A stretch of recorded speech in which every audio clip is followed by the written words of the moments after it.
Fresh herbs at the grocery store cost $3 for a tiny package you use once and throw away.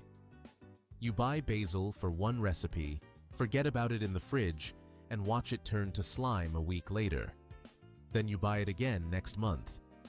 Growing the same herbs costs a couple dollars in seeds and produces continuously for 6 months or more. That's 100 times return on investment. But most people never do the math on what they're actually spending. They see $3 and think it's cheap. What they don't see is that $3 every few weeks quietly turns into $150 per year. And herbs are just the beginning. There are 17 foods where the grocery store markup is so extreme that continuing to buy them makes no financial sense. The supermarket charges 500 to 2,000% more than it costs you to grow these foods yourself. Not double. 500 to 2,000%. That's a transfer of wealth from your pocket to theirs. Here are the 17 foods you should never buy again.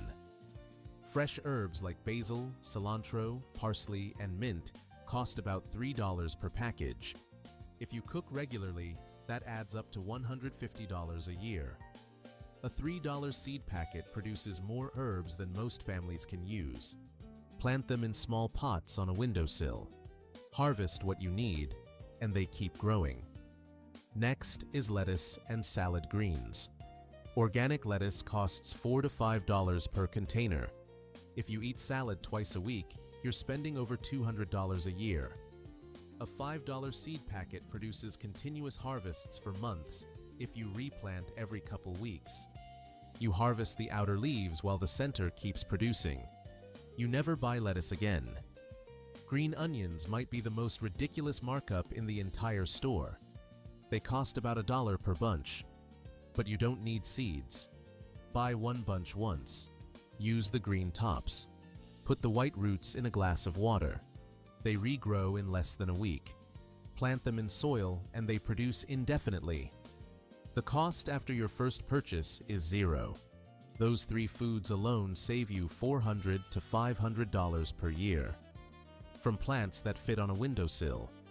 Now let's move into foods that require more space, but deliver even greater returns. Tomatoes cost $4 to $6 per pound at the store, and store tomatoes aren't even good. They're bred for shipping, not flavor. A single tomato plant costs a couple dollars and produces 20 to 30 pounds. Real tomatoes that actually taste like something. That's a 15 times return. Peppers follow the same pattern. Bell peppers cost $3 to $4 each. One pepper plant produces 15 to 20 peppers. That's $60 to $80 of food from a $2 plant. A 30 times return. Cucumbers cost about $2 each. One plant produces 30 or more cucumbers.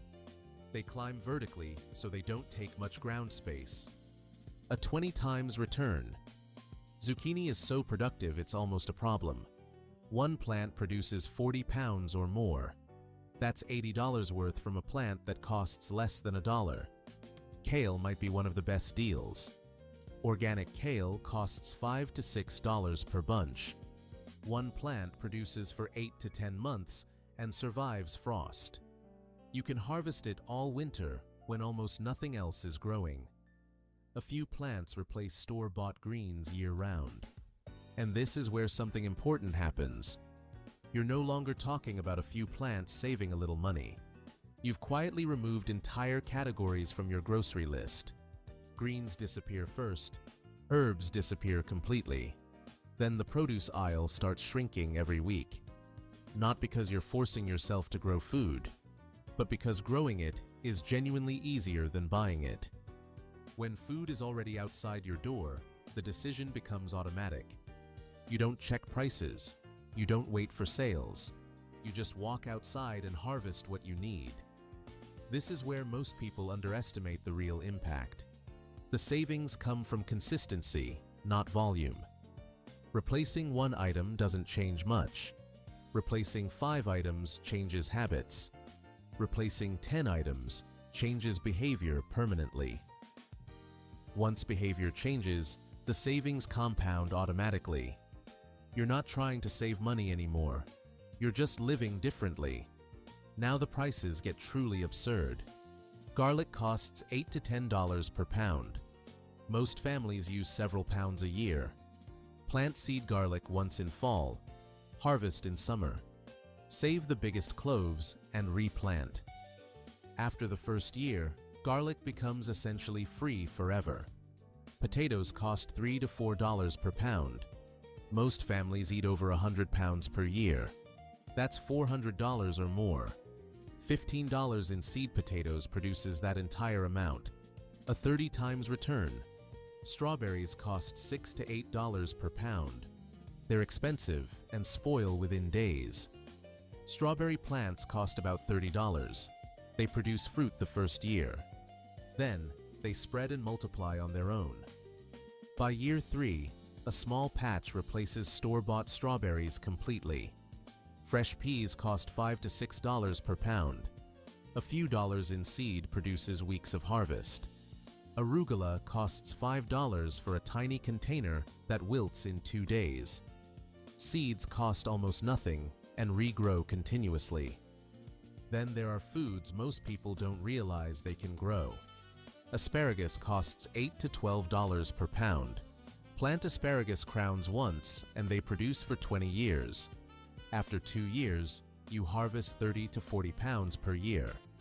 That's $300 to $400 worth annually for 20 years from a $30 investment. Microgreens cost $6 for a tiny container. They're marketed as luxury health food, but they're just vegetable seedlings harvested young. Growing them indoors takes less than 10 days. $20 in seed produces what stores charge $500 for. Ginger costs $15 per pound. You can grow ginger from roots sold in grocery stores. Buy 1 piece. Plant it in a pot. In 8 months, that 1 piece multiplies into 10 or more. Baby bok choy costs $4 for 3 tiny heads. Seeds cost $3 and produce 60 heads. That's $240 from $3 in seed. Here's the complete picture. Buying these 17 foods costs about $3,000 per year for a typical family. Growing them costs about $150 in the first year. After that, about $50 annually. First year savings, $2,850. Every year after, nearly $3,000. But this isn't really about the math. When you grow even a few of these foods, your grocery trips get shorter. You walk past entire sections without stopping. The produce aisle stops being necessary. You stop reacting to price increases. You stop depending on availability. You start producing instead of consuming.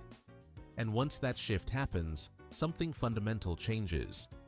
You're not gardening as a hobby anymore. You're building food infrastructure. The same way your home has water infrastructure that delivers clean water automatically. The same way your home has electrical infrastructure that powers your life. You now have food infrastructure.